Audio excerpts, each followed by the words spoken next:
पहिला काय बोलले बोल नका प्लीज माइक केलं तो रनिंग बी ग्राउंड केलं तो आयटी बस ने ग्राउंड केलं तो मग दुसरा मार्किंग प्लॅन नंबर होता त्यांना चांगली प्रॅक्टिस करी ग्राउंड वगैरे काढ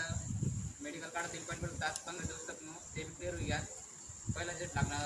पहिली लिस्ट लागली थोडा मेले त्यांना काही नाव बोलणं नाही मग घर गोरेली तर शांत बजे 2-3 दिवस एकदम फ्री काही विषय नाही म्हणतात मग आज झाली तर विचार आणतो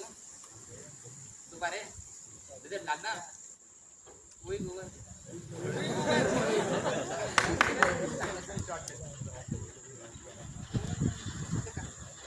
अरे बाबा म्हणे पण काम होणार आहे म्हणे पहिले आपडा सांगे दररोज टाइम सोबत सोबत राहून कंटिन्यू गाडीवर आपडा सांगे 100% होईल म्हणजे होईल आणि तर आप्पा बोलून पुढचं आहे बाकी काहीतरी मॅसेज ते पोरतले ते का क्लब पहिला सिलेक्ट होईल तू अभ्यास स्ट्रॅटेजी सांग अभ्यास कसं करा त्या मला पहिल्यापासून इंग्लिश चांगलं होतं इंग्लिश पुरा विषय होता मला ग्रॅज्युएट कम्प्लीट आहे माझे सर्व विषय इंग्लिश म्हणतात 11वी पासून मी कॉमर्सला होतं 12वी कॉमर्स इंग्लिश बी सांगे आहे ऐका 12वी कॉमर्सचे चांगल्या टक्कावर माझे 25% पडले आणि अजून मी एक बॅकला गेले खूप ग्रॅज्युएटले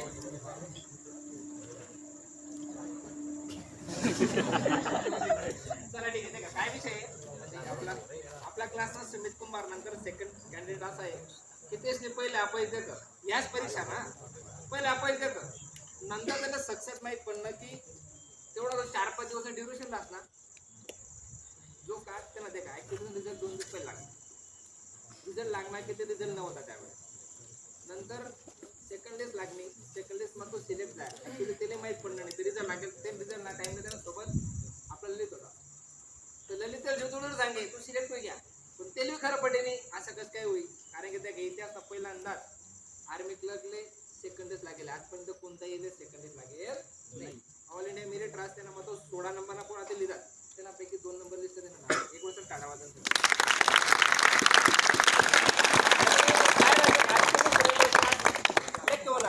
मला ज्या टाइम कोणी सांगत तू नोकरी लाग घ्या माणूस असं चिमट्याला स्वतःला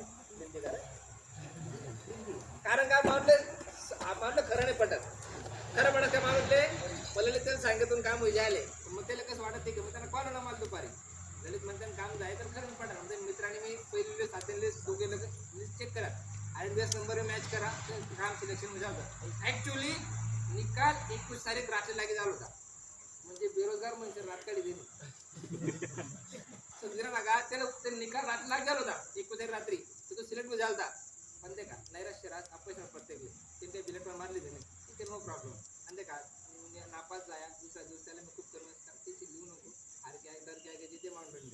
एकदम ओके काय भेटला लाग गया ललित तो मोठं टाकून जायला लाग गया पण ते का देवले वही होता है जो मंजुरी खुदा होता है नाही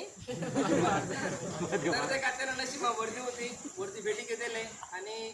फक्त प्रॉमिस करत महादेवाना साक्षी कर प्रत्येकले नोकरी लावस म्हणजे लाव ठीक आहे काय टेन्शन जवळ जाऊ द्या म्हणे फुल ट्राय कर म्हणे काही टेन्शन नको म्हणे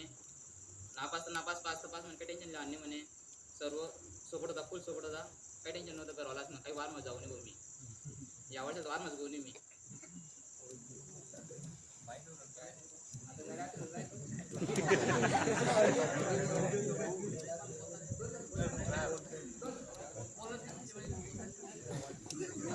काही विषय नाही आहे ते पण आपले कर्तव्य एवढं सरकार करणं तर ते पार पडत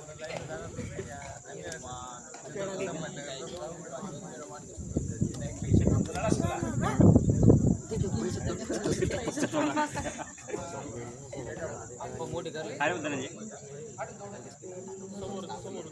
कंटिन्यू करणार बोला महादेव महाराज की